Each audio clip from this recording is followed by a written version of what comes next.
Hey, my cute kiddos. Today's book is called Once Upon a Dragon's Fire by Beatrice Blue. And I think these pictures are really cool.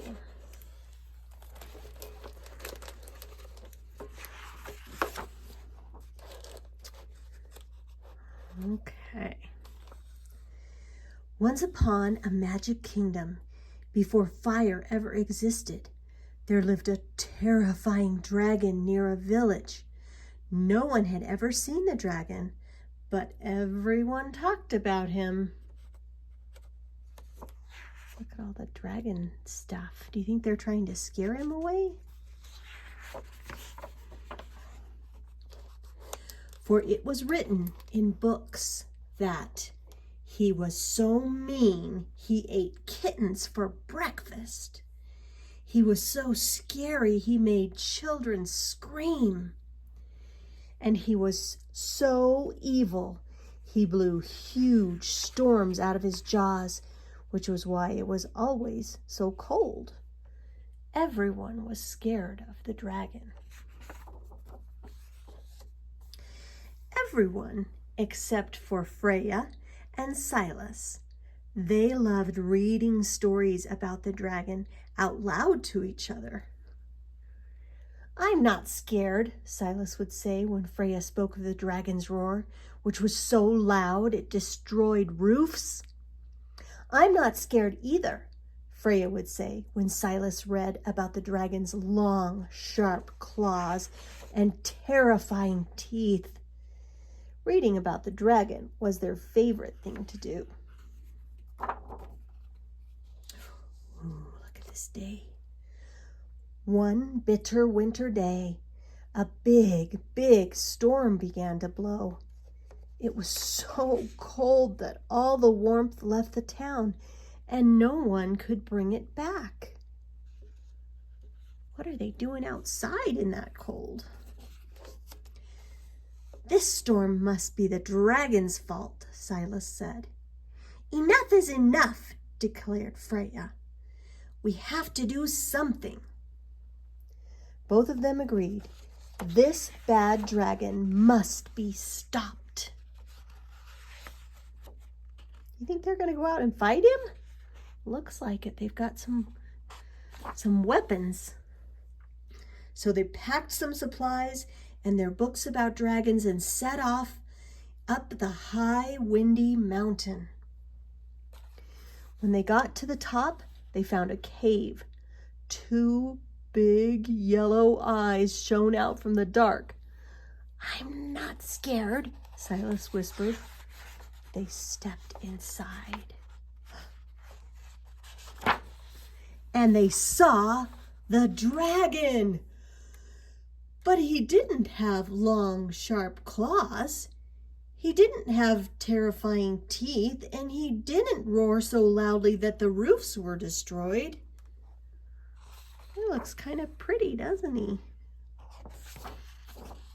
In fact, this dragon wasn't scary at all.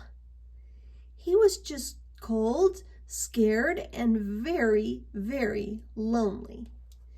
"We have to help him," said Freya.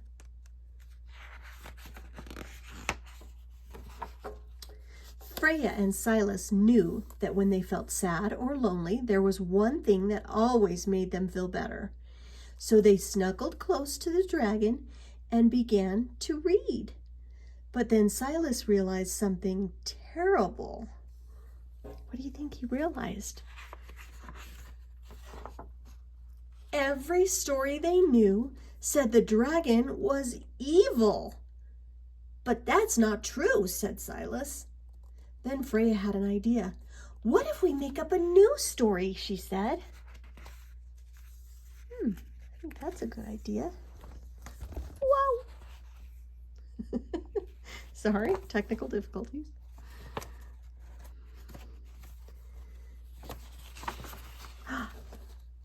Once upon a magic kingdom,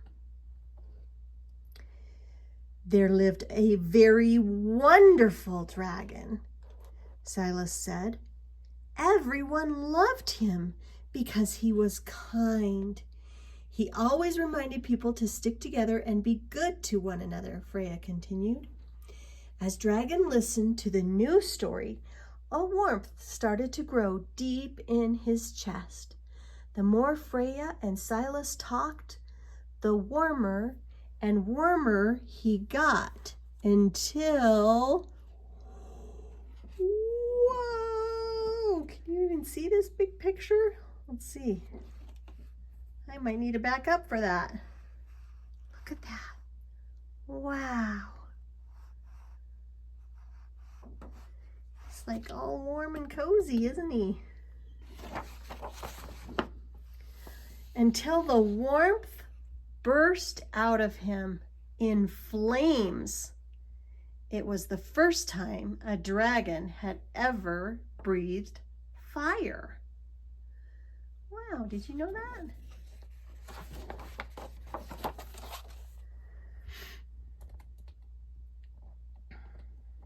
Sorry. Together, Dragon, Silas, and Freya flew down the mountain to protect the townspeople from the mighty storm. Dragon's fire warmed up their houses, and they celebrated the three friends' bravery. Yay! Good job! Ever since, dragons have carried fire inside to remind us of how friendship can warm hearts as well as homes. I did not know that's where the dragon's fire came from. And in the village, there are new tales about dragons full of kindness and adventure. For the people know that even in the coldest of times, we all carry the spark of friendship inside us. Oh, that's so sweet. The end. Now we know what can happen when we tell nice stories instead of scary stories about people, huh? I hope you liked it. I love you. Bye.